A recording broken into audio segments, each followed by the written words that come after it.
बिस्मिल्लाहिर्रहमानिर्रहीम, अस्सलाम वालेकुम, गुड इवनिंग एंड नमस्कार टू एवरीवन। मैं हूं फ़खर यूसुफजई और आप देख रहे हैं debate with Fakhar. Debate with Fakhar में पिछले जितने अरसे से तकरीबन एक महीना हो गया कि हम ज़्यादातर बात अफ़गानिस्तान के हवाले से करते हैं। मैंने रिसेंटली विज़िट भी किया काबुल को, और इसके अलावा अफ़गानिस्तान के कुछ मुख्तलिफ़ इलाक़ों को विज़िट किया। वहाँ पे मुझे जो चीज़ नज़र आई पर्सनली, वो ये है कि एक तो लोगों के अंदर एक खौफ है तालिबान का, लोग डरे हुए हैं। हालांकि मैंने लोगों से पूछा कि आपको कुछ कहा गया है, उन्होंने कहा कुछ कहा नहीं है, लेकिन हमें कोई यकीन भी नहीं कि कुछ कहेंगे भी नहीं। और मेरे ख्याल ये डर जो है काफ़ी हद तक सही भी है। इसके साथ साथ वहाँ पे जो वुमेन राइट्स हैं उसके हवाले से बहुत ज़्यादा बात होती है, और एक बहुत दुनिया के किसी भी कोने में अगर आप बात करते हैं या अफ़गानिस्तान के लोग बात करते हैं तो वो ये पॉइंट निकालते हैं कि यार ख़वातीन और ह्यूमन राइट्स, यानी इंसानी हुकूक प्लस जो वुमेन राइट्स है, इसके हवाले से आप लोगों का क्या स्टांस है, क्या स्टैंड है। तो इसके ऊपर आज फिर हम बात करेंगे। और मुझे ज्वाइन किया है हिंदुस्तान से ह्यूमन राइट एनालिस्ट एंड मैं जर्नलिस्ट भी कहता हूं उनको, अंबर जैदी ने मुझे ज्वाइन किया। Thank you very much Ambar for joining the show. अच्छा अंबर, हम अक्सर बात करते रहते हैं अफगानिस्तान के अंदर हुकूमत तो तब्दील हुई, हुकूमत तो उन लोगों ने ले ली तालिबान ने, लेकिन ख़वातीन के हवाले से आप एज ए अगर मैं ये कहूँ कि ह्यूमन राइट एक्टिविस्ट के हवाले से या वुमेन राइट एक्टिविस्ट के हवाले से क्या नज़र है आपकी, आपको क्या नज़र आ रहा है कि क्या तालिबान जो है इस चीज़ों को मतलब जो पहले वो क्या करते थे उसको छोड़कर आगे दुनिया के साथ बढ़ेंगे, या वो उसी तरीके से मतलब मैं ना मानू वाली बात होगी? देखिए, अभी तक जो पिछला या अभी तक जो तालिबान ने महिलाओं को लेकर जो उनका रवैया है, वो हम सबके सामने, हम सब जानते हैं कि तालिबान महिलाओं को लेकर वो किसी भी तरीके के अधिकार देने के पक्षधर नहीं है। वो नहीं देना चाहते कि महिलाएं जो वर्किंग विमेन हैं उनको बाहर जाकर काम करने की इजाजत नहीं है। और उन्होंने आज सबसे पहले आते ही जो बैंक में या फिर जो जर्नलिस्ट थी, रेडियो प्रेजेंटर्स थी, उन सबको उनके घर वापसी कर दिया कि आप लोग काम नहीं कर सकते, आपकी जगह पर आपके घर के मर्द टेक ओवर कर सकते हैं। स्पोर्ट्स से रिलेटेड भी न्यूज़ आई थी, यहाँ तक कि आईसीसी के से रिलेटेड जो एसोसिएटेड कंट्रीज हैं, उन्होंने ये बोला कि अगर अफगानिस्तान मेंस टीम को सिर्फ अलाउ करती है और महिलाओं को नहीं करती है, तो हम लोग मेंस टीम भी अलाउ नहीं करेंगे स्पोर्ट्स में, क्योंकि उन्होंने स्पोर्ट्स में महिलाओं को बैन किया है। साथ ही साथ किसी भी तरीके में के फील्ड में काम करने की इजाजत नहीं है। यहाँ तक कि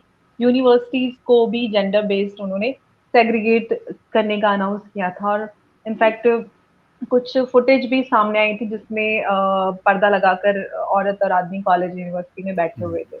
तो ये हम सबके सामने है। यहाँ तक कि औरतें का जो उनका बुर्का है, वो अभी एक कॉन्फ्रेंस की वीडियो या फुटेज निकली थी जिसमें औरतें लिटरली कवर्ड फुली एक्सटेंट में बैठी हुई हैं, जो कि इस्लाम में ऐसा कोई पर्दा नहीं है।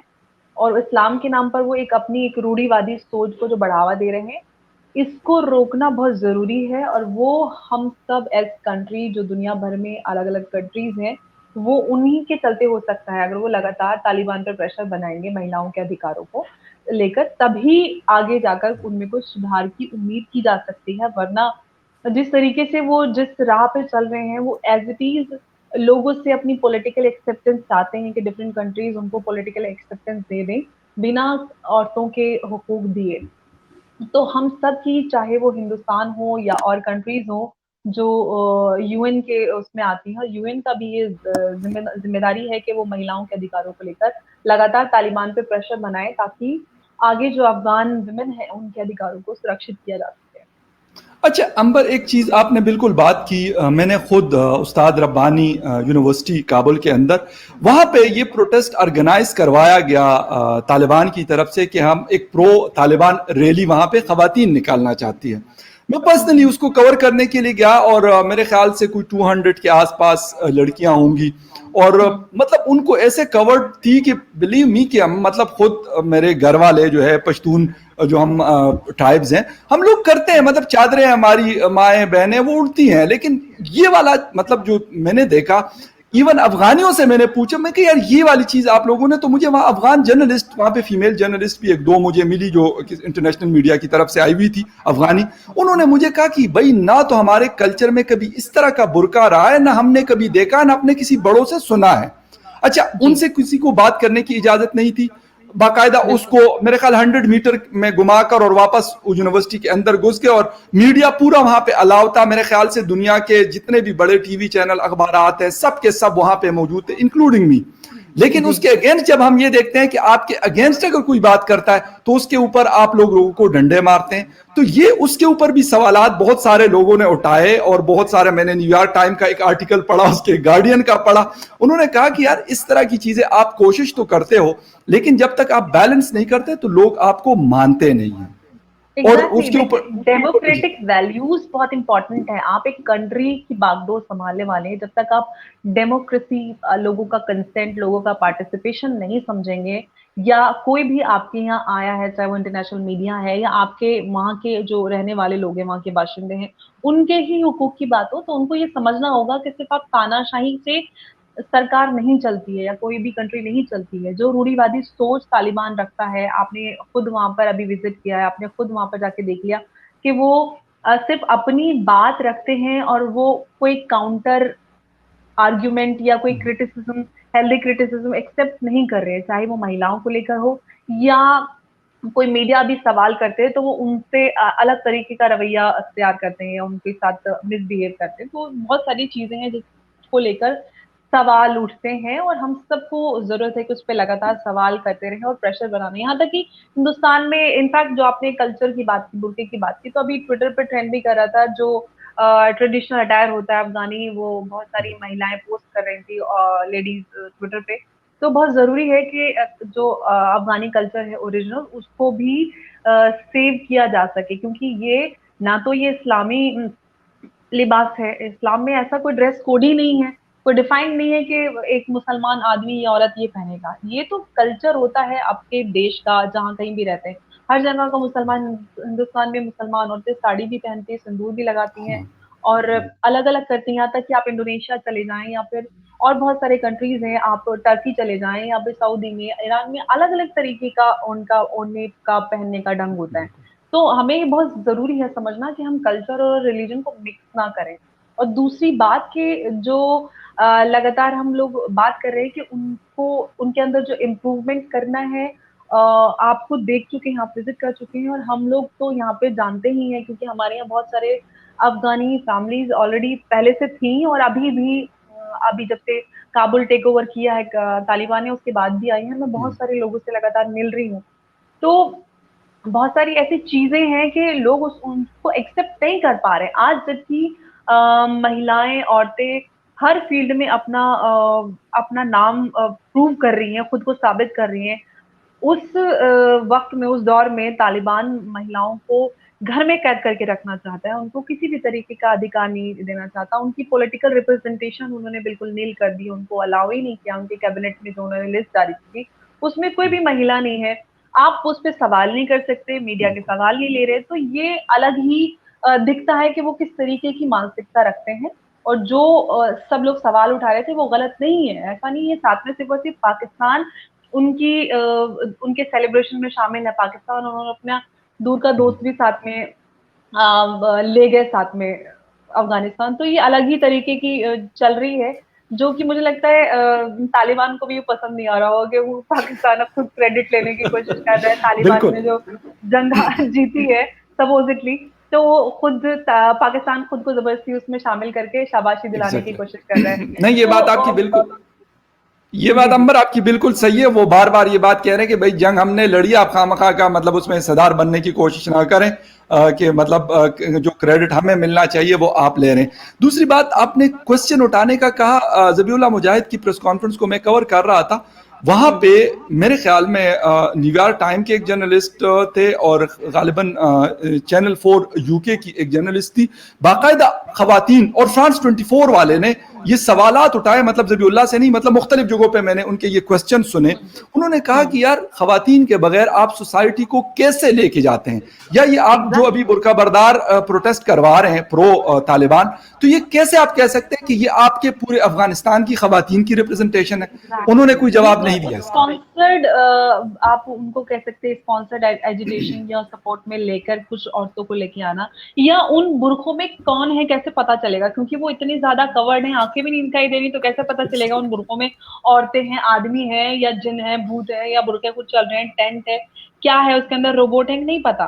तो आप क्या दिखाने की कोशिश कर रहे हैं, ये बहुत जरूरी है कि आप सबसे पहले इस्लाम में पर्दा, चेहरे का तो जितना हम वुजू करते हैं उतना ही सपोजिटली कहा जाता है। वैसे तो पर्दे का हुक्म जितना मर्द के लिए है उतना ही औरत के लिए, ऐसा तो नहीं औरत के लिए अल्लाह ने कहा है कि उनको एक टेंट में रख दीजिए। तो ये आप अपनी ही जो उनका खुद की समझ है इस्लाम को लेकर, वो लोगों पे थोपना चाहते हैं, जो कि गलत है। इस्लाम सबको फ्रीडम देता है खुद से कुरान इस्लाम समझने की और उसको इम्प्लीमेंट करने की। कुरान हदीस का मतलब, जो बहुत सारे लोग कहते हैं कि हदीस क्या होती है, शरिया क्या होती है। शरिया कोई ऐसा तो नहीं है कि कुछ कोडिफाइड, उसका कोई एक नियम कानून है कि आप ये पहनेंगे ये नहीं पहनेंगे। आपकी जो समझ में आता है वो आप पहनेंगे, जो आपको सही लगता है। जो मेरी समझ में इस्लाम के नजरिए से आता है, जो मैं समझ पाती हूँ, वो मैं करूंगी। जो तालिबान समझता है, जो उनकी एक राजनीतिक सोच है, पॉलिटिकल वर्जन और जो पॉलिटिकल आइडियोलॉजी है इस्लाम को लेकर, वो एक राजनीतिक पार्टी है तालिबान सपोजिटली, जो कि उन्होंने, क्योंकि उनको सत्ता की लालच थी और उन्होंने तालिबान ने अफगानिस्तान टेक ओवर भी कर लिया। तो वो है तो राजनीतिक संगठन एक तरीके से, हालांकि दुनिया तो हम सब मानते हैं कि वो एक टेररिस्ट ऑर्गेनाइजेशन है जिन्होंने कब्जा किया है अफगानिस्तान पे। लेकिन जिस तरीके से वो अपनी पॉलिटिकल एक्सेप्टेंस चाहते हैं, खुद को एक राजनीतिक पार्टी साबित करना चाह रहे हैं, तो उनको एक राजनीतिक पार्टी का मतलब ये होता है कि आप सबके ओपिनियन को समझें और उसको आप उनको भी हक दें कि वो अपनी बात रख सकें, बोल सकें, एक्सप्रेस कर सकें। जहां पर किसी को ना प्रेस को इजाजत है, ना अफगानिस्तान के लोगों को इजाजत है कुछ बोलने का, तो ये कैसा देश चलेगा, मेरी समझ से बाहर है बिल्कुल। अच्छा अंबर, एक चीज़ और है कि जब हम इस्लाम की, मतलब इस तरह की चीज़ों की बात करते हैं, तो पहला अटैक हमारा ख़वातीन के ऊपर क्यों होता है? मतलब अगर हम जिसको हम मानने वाले हैं, एज ए मुस्लिम मैं कह रहा हूँ कि द लास्ट प्रॉफिट मोहम्मद को हम मानने वाले लोग हैं, हमारा ईमान है, तो वहाँ पे तो ख़वातीन बाकायदा वहाँ पे हिस्सा रहती थी। उसमें अगर हम मुशावरत की बात कर लें, उसमें भी थी, बिजनेस कम्युनिटी में उनका बहुत बड़ा रोल था, और ऐसा बिजनेस नहीं करती थी जिसको आज का हम इंपोर्ट एक्सपोर्ट करते थे। तो सीरिया और सऊदी अरेबिया के बीच में, अब सोचें कि कितने दूर ममालिक होते होंगे, कितने दिनों का सफर हुआ होता होगा, लेकिन वो ख़वातीन करती थी। वैसे बिजनेस नहीं करती थी कि सऊदिया में बैठी हुई और सीरिया के अंदर बिजनेस करी, लेकिन हमारा अटैक ख़वातीन के ऊपर सबसे पहले क्यों होता है? देखिए, ये कमजोर मानसिकता, जो वीक मेंटालिटी होती है, उसकी निशानी होती है। एक कमजोर आदमी, एक कमजोर जहनियत का इंसान ही महिला जो उनके बराबर या उनसे बेहतर हो सकती है, उसको कंट्रोल करने की कोशिश करता है। एक इंसान जो पढ़ा लिखा है, जो समझदार है, जो काबिलियत रखता है, वो कभी भी आपकी चाहे वाइफ हो या बहन हो, उनको कभी भी कंट्रोल करने की या उन पे कोई भी ऐसी बेहुदी बंदिश लगाने की कोशिश नहीं करता, वो भी इस्लाम के नाम पर। इस्लाम में तो जैसे कि आपने कहा, हुजूर सल्लल्लाहु अलैहि वसल्लम की उनकी पहली वाइफ बीबी खदीजा अरब की सबसे बड़ी बिजनेस वुमन थी। बीबी आयशा की बात कर लें, वो जंग जमल में गई थी, मेडिसिन की उनको अच्छी नॉलेज थी, लोगों को ट्रीट करती थी और लोगों को मसले मसाइल पे भी वो गाइड करती थी। तो और यहाँ तक कि चाहे हम बीबी ज़ैनब की बात करें, तो उन्होंने करबला के बाद, इमाम हुसैन के बाद, जो भी इस इमाम हुसैन को लेकर आगे उन्होंने बयान दिए या खुतबा दिया यजीद के दरबार में, तो वो औरत थी। उन्होंने खुद को प्रूव किया कि औरत कोई कमजोर नहीं होती, और इस्लाम में, कुरान में कहीं भी औरत को कमजोर नहीं कहा गया। Yes. ये तो जो बादे रसूल पॉलिटिकल इस्लाम शुरू हुआ, ये उसी का नतीजा है जो आज हम दुनिया भर में देख रहे हैं।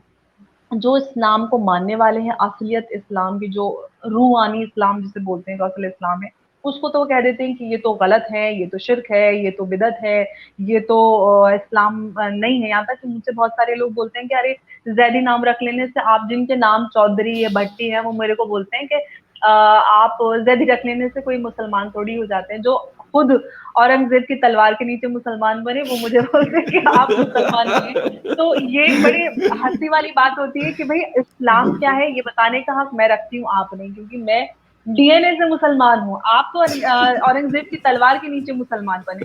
तो वो जो कहावत है ना, नई-नई मुसलमानी अल्लाह अल्लाह, तो वो यहाँ पे हिंदुस्तान पाकिस्तान में बड़ी सच होती नज़र आती है। क्योंकि हमारे पास खासकर पाकिस्तान में आप देखे चले जाएँ, वहाँ पे ज़्यादातर लोग भट्टी, भट्ट, चौधरी, बग्गा, जितने भी सारे हिंदुस्तानी ओरिजिनल सरनेम्स है वो मिलते हैं, लेकिन वो खुद को समझते हैं कि वो अरब से शायद आए थे बड़े खालिस, और अरबियों से पूछे तो उनको उनकी हकीकत औकात बताएं।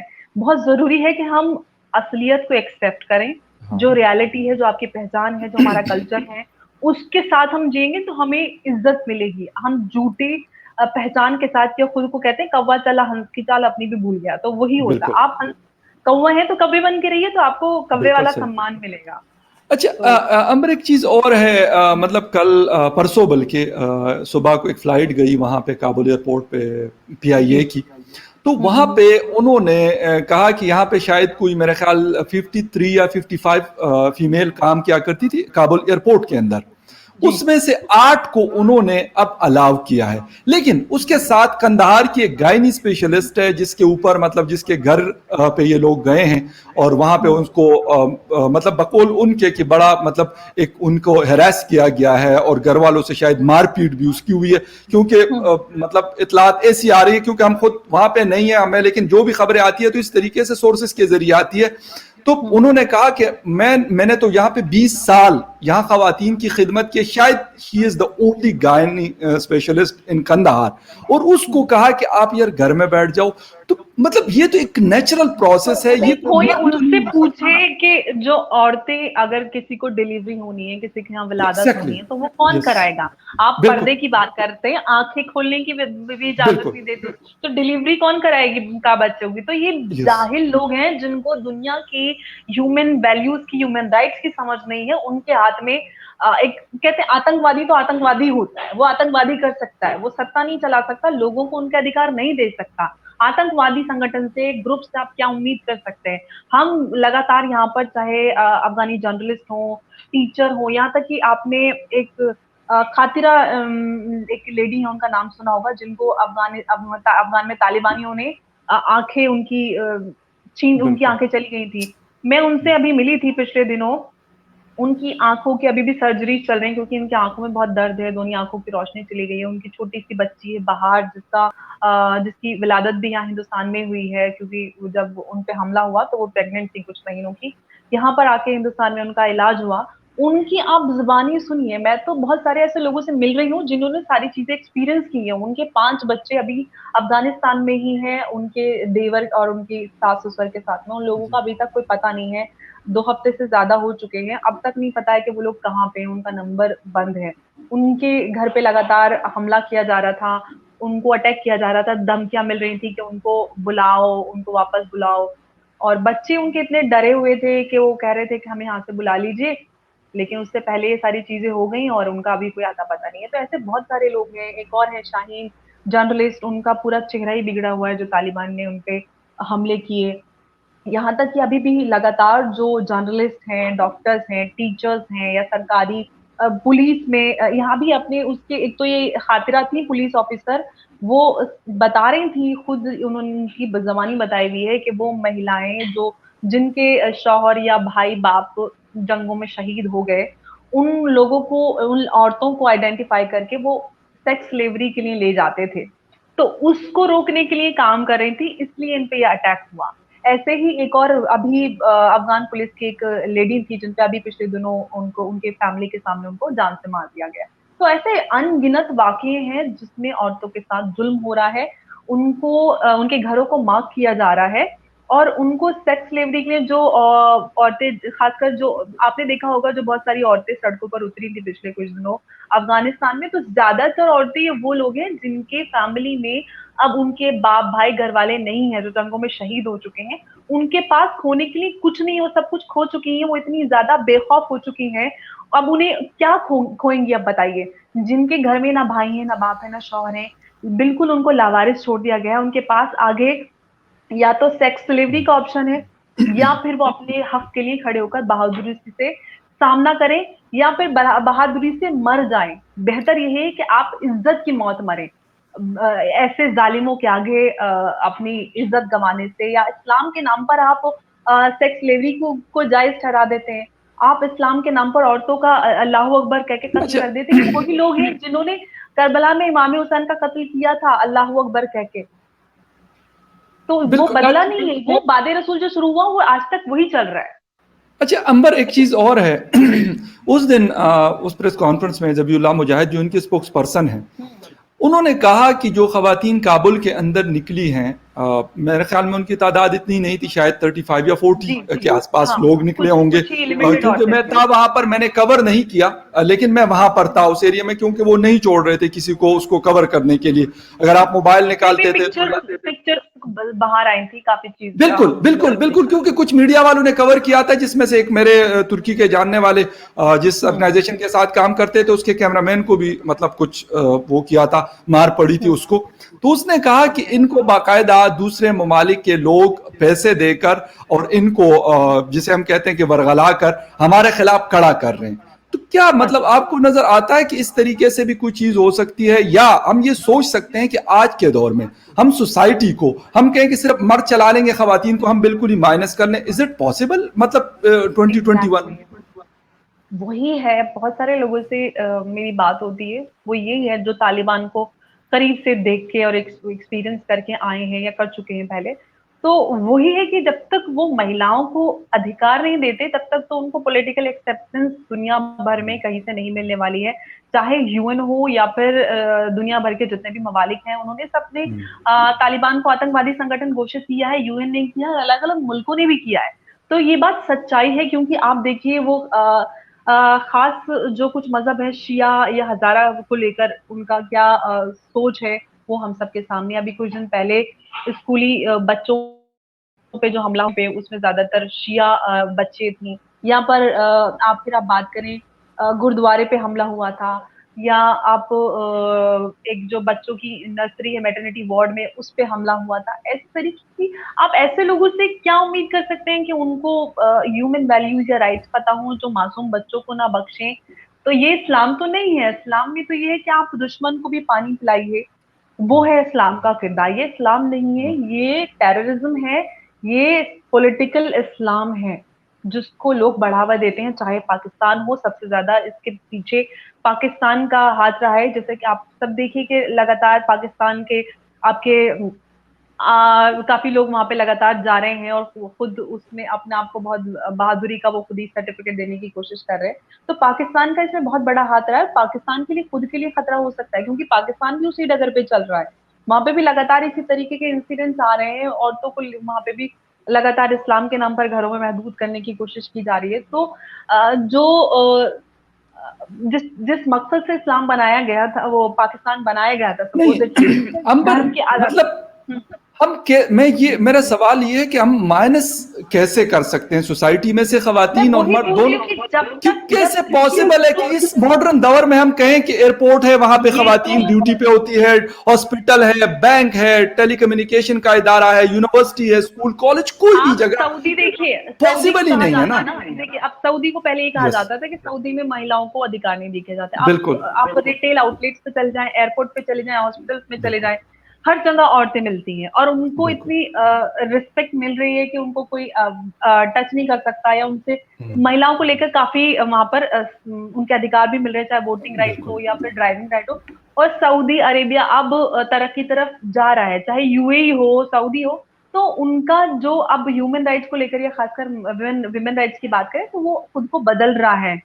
लेकिन उसके ही उल्टा आप अफगानिस्तान को देखें तो वो रिवर्स में गए, एक्सट्रीमली रिवर्स। और वैसे भी आप साइंस की बात करें, नेचर की बात करें तो काउंटर पार्ट है औरत और आदमी। आप आदमी को सारे अधिकार दे दें, हक दे दें और औरत को ना दें, तो ऐसे कैसे चल सकता है? बैलेंस आउट करना होता है हमें आगे प्रोसेस को बढ़ाने के लिए।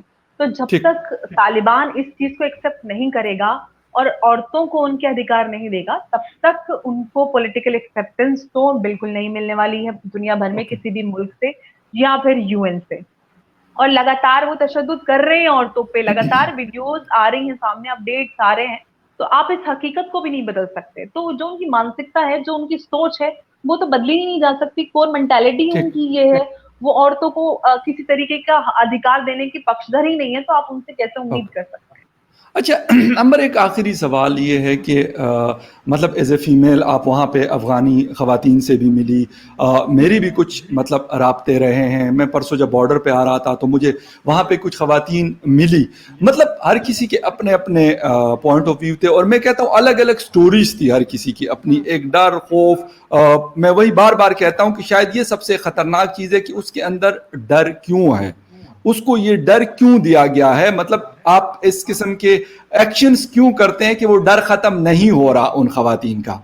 लेकिन एग्जैक्टली। क्या, लेकिन हम क्या कर सकते हैं ऐसा कि मैं कहूं कि नहीं, अफगानिस्तान की खातून भी कोई लड़की उसी तरह हो जिस तरह हिंदुस्तान में हो, पाकिस्तान में हो, दुबई में हो, या किसी और मतलब मुस्लिम या नॉन मुस्लिम स्टेट में हो, जिस तरह लाइफ अपनी मर्जी की गुजार रही हो। जी, बिल्कुल। देखिए, हमारी सबसे बड़ी ज़िम्मेदारी है, चाहे पाकिस्तान हो, वो भी पड़ोसी मुल्क है, और हिंदुस्तान ने एक पड़ोसी होने के नाते हमेशा अफ़गानिस्तान को लेकर ज़िम्मेदारी निभाई है। डेवलपमेंट की बात करें, आप वहाँ पर गए हैं, आपने खुद देखा होगा कि हिंदुस्तान ने अफ़गानिस्तान के डेवलपमेंट में बहुत बड़ी राशि वहाँ पर इन्वेस्ट की। लोगों की, चाहे स्टूडेंट्स को लेकर स्पॉन्सरशिप हो, हिंदुस्तान में हो या अलग ममालिक में हो, या और भी बहुत सारे डेवलपमेंट को लेकर, ट्रेड को लेकर काम है।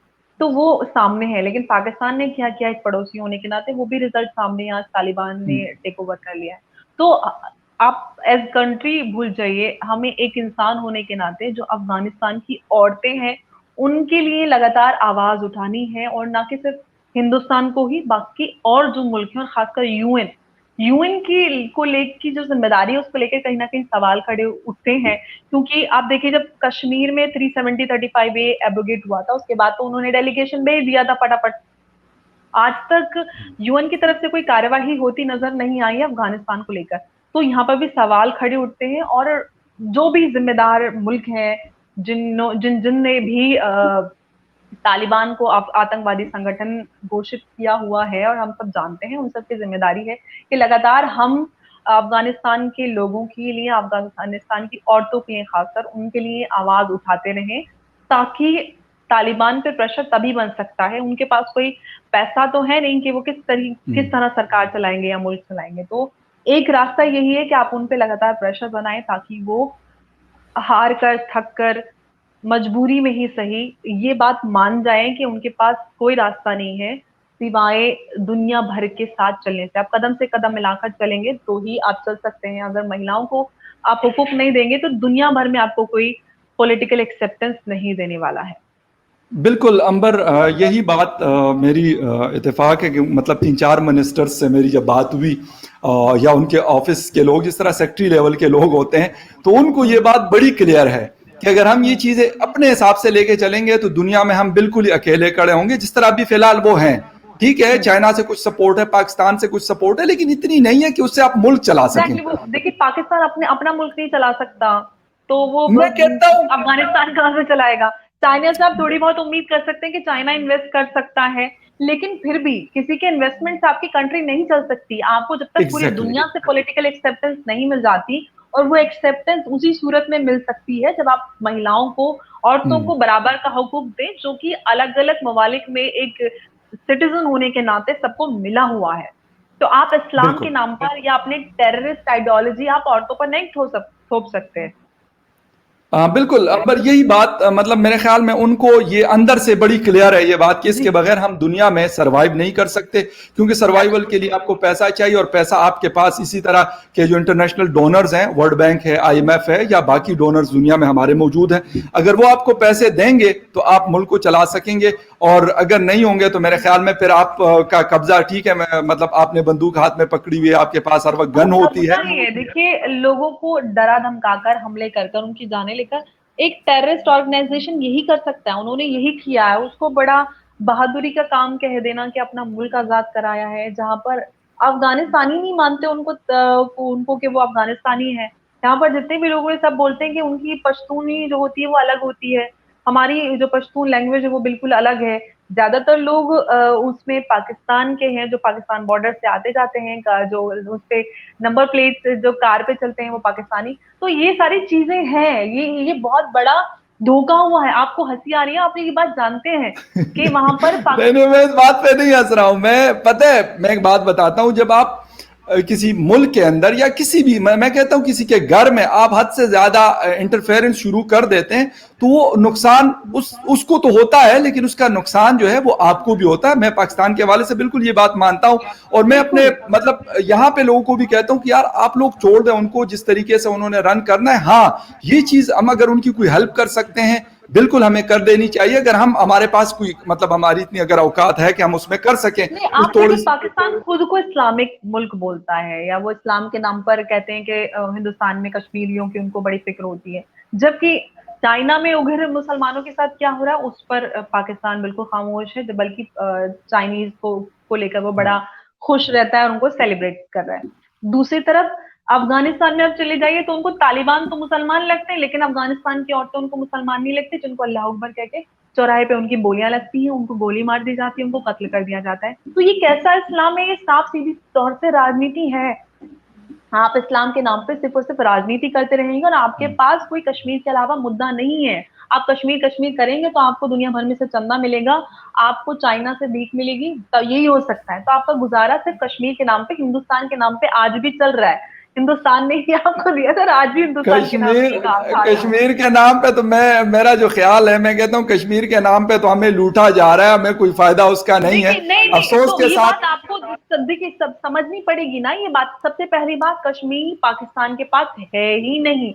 आपके पास जम्मू का एक हिस्सा है अक्वायर, ऑक्यूपाई किया हुआ, तो वो है। आप झूठ बोलते हैं पूरी दुनिया को, पाकिस्तान के हमारे पास कश्मीर है, हमारा कश्मीर है। कश्मीर तो है नहीं, जो कश्मीर है वो हिंदुस्तान में ही है, और जो जम्मू का थोड़ा हिस्सा है पाकिस्तान के पास, वो भी हमारा है, जो कि गैर कानूनी तरीके से ऑक्यूपाई किया हुआ है। और दूसरी बात नहीं, उस पे आती है तो खैर अंबर, उस पे अलग से बहस हो सकती है, बल्कि एक शो हम उसके ऊपर करेंगे। लेकिन जी, उसकी वजह यह कि उसके, क्योंकि यूनाइटेड नेशन ने ये डिसाइड किया हुआ, और वो मेरे ख्याल करना भी है उसके ऊपर, अगर हम बात करेंगे भी, क्योंकि हमारा भी यही स्टांस है कि उन्होंने नाजायज, बल्कि काबिज है हिंदुस्तान। हिंदुस्तान वाले कहते हैं कि हमने भी कश्मीर का, और कश्मीरियों को ना हम पूछते हैं और ना आप उस तरीके से पूछते हैं, क्योंकि नहीं नहीं, ऐसी बात नहीं। देखिए, आप इस पे बात मत कीजिए। कश्मीर को लेकर हिंदुस्तान सबसे ज्यादा हमेशा वो रहा है, और कश्मीर हमारा इंटीग्रल पार्ट है। कश्मीर को में चाहे डेवलपमेंट को लेकर हो, चाहे जो भी सारे काम हो, उस पे हिंदुस्तान, आप बल्कि अभी देख लिए पीओ, जो भी पीओ के है उसमें रैली चल रही है, वो पाकिस्तान से आजाद होने के लिए। आप तो सारी चीजें ट्रैक कर रहे होंगे, आपको नहीं पता पता क्या? है। मैं हाँ, तो फिर आप बोल रहे हैं, जबकि अंबर, अंबर सच्चाई ये मैं है आपके बताऊं, पास तो। मैं बताऊं, इस किस्म की रैलीज अगर होंगी तो सबसे पहले यकीन करें कि फखर यूसुफजई उसको कवर करेगा, और मैं कहता हूं कि मैं आपके साथ इस फोरम पे नहीं, शेयर भी रिपोर्ट करूंगा। खुद ही वो नहीं, आप, डेवलपमेंट मैंने नहीं खुद है, कल रात डेवलपमेंट रिपोर्ट पढ़ी थी। अंबर, डेवलपमेंट वहां पे बिल्कुल हमने उस, मैं कहता हूं कि आपके कश्मीर में जितनी डेवलपमेंट हमारे कश्मीर में बिल्कुल नहीं है। मैं इसमें, एग्जैक्टली, मैं मैं वही हमेशा बोल रही हूँ कहता हूं कि वो हमारा है। क्योंकि आप क्यों करेंगे? क्योंकि आपको तो वो पाकिस्तान का नहीं है। कोई अपने घर की मेंटेनेंस एक किराएदार थोड़ी ना करता। आप किसी के किराए के नहीं घर नहीं, में, कब्जा किए हुए घर वो को मैं आप कहता उसको हूं कि वो इंटीरियर नहीं करते हैं। वो हमारा घर है, कश्मीर हमारा है, तो ये हम उसकी डेवलपमेंट भी करते हैं। और उसकी आगे, उसकी तरक्की के लिए, उसकी यूथ को इंगेज करने के लिए बहुत सारी स्कीम्स और प्रोग्राम चलाए हुए गवर्नमेंट ने। वहां पे आप टूरिज्म को लेकर, डेवलपमेंट को लेकर सरकार बहुत ज्यादा सीरियस है, गंभीर रूप से काम किया जा रहा है कश्मीर को लेकर। तो नहीं, एक मैं कहता हूं कि अगर कोई, लेट सपोज अगर हम ये बात मान भी ले, वैसे जब यूनाइटेड नेशन इसको डिसाइड करेगा तो वो है उसके ऊपर, लेकिन अगर हम किसी रेंटेड हाउस में भी रहते हैं तो उसकी, मतलब हम चीजें सही रखते हैं, क्योंकि हमने वहां रहना है तो हम अपनी सहूलत के लिए एटलीस्ट करते हैं। लेकिन पाकिस्तान ने तो नहीं, अफसोस के पाकिस्तान क्या साथ उस करे? देखिए, तरीके से नहीं पाकिस्तान किया। जिस डगर पे चलता है ना, तो वो तो अपने ही जो वहां के लोग हैं, आप रिवर्स में जा रहे हैं। आप एक ऐसी आइडियोलॉजी की तरफ जा रहे हैं जिसमें तशद्दुद को बढ़ावा मिलता है। चाहे औरतों के लेके आप बात कर लीजिए, आप इस्लाम के नाम पे आपके पीएम बोल देते हैं कि औरतें ऐसे लिबास पहनती हैं जिससे मर्दों को वो पता नहीं अटपटे बयान दे अंबर, देते हैं। अंबर अगर उस, यकीन करें उसकी बातें, तो मैं क्या कहूं, मतलब, जी, लेकिन वो तो मैं बकवास वही के बोल अलावा रही हूँ और कि कुछ आप नहीं कहाँ है। चल रहे जा रहे हैं, ये बिल्कुल दिखाई सही दे कह रहा है। रही हैं। बेहतर है कि पाकिस्तान खुद के ऊपर फोकस करे, रादर देन अफगानिस्तान या फिर हिंदुस्तान।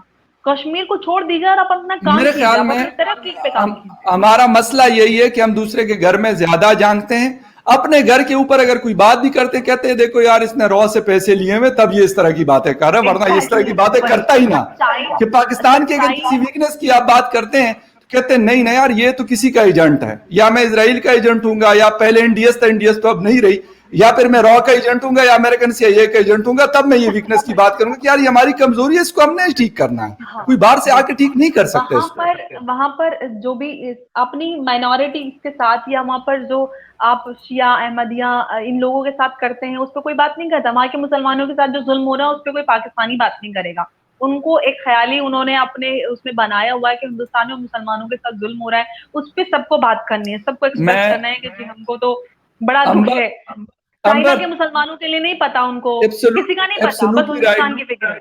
हमें यही मसला है कि हम यहाँ पे अगर किसी अहमदी के साथ, अभी रिसेंटली एक केस हुआ था, तकरीबन 12 या 15 दिन पहले की बात है, एक लेडी डॉक्टर और एक डॉक्टर चकवाल में जो अहमदिया से बिलोंग करते थे, उनकी पोस्टिंग वहां पे हुई और उनके खिलाफ बाकायदा एहतजाज हुआ कि भाई आप इनको यहां से इस डिस्ट्रिक्ट से निकाल लें, वरना हम हॉस्पिटल के ऊपर वो अटैक कर लेंगे, मोब जमा हो जाएगा। मतलब मुझे ये नहीं समझ आ रही है कि भाई अगर वो कोई काबिलियत है उसमें तो डॉक्टर बने हैं वो, मतलब मेल फीमेल या जो भी और जिस किसी भी रिलीजन से उनका ताल्लुक है, मुझे इससे क्या कंसर्न है। मैंने एक डॉक्टर के पास जाना है जो अच्छा इलाज कर सकता हो, मुझे उसके मजहब से कोई कुछ लेना देना नहीं है। अगर कोई अच्छा इकोनॉमिस्ट था, हमारे पास वो मियाँ साहब आए थे बेचारे अमेरिका से, और उसको हमने जलील करके इसीलिए निकाला कि क्योंकि वो अहमदी था। हमें हमने उसे इकोनॉमी ठीक नहीं करवानी, हमें यार जाके मस्जिद में खुतबा देना था उससे। उनको ह्यूमन एसेट्स, ह्यूमन कैपिटल आपकी क्या है, आप उस पर ध्यान ही नहीं देते। सिर्फ आप धर्म के आधार पर लोगों के साथ तशद्दुद करते हैं, जुल्म करते हैं, क्योंकि आपकी उनकी मजबूरी है, उसी तर्ज पे वो सत्ता चलाना चाहते हैं, मजहब के चश्मे से हम हर चीज को देखते हैं। अगर अंबर का मजहब जो है अगर कोई और है जिससे मैं नहीं हूं, तो मेरे लिए तो बड़ी अजीब सी बात होगी यार, अंबर से तो मैं फिर उस तरीके से बात ही ना करूं, या कोई XYZ कोई भी है।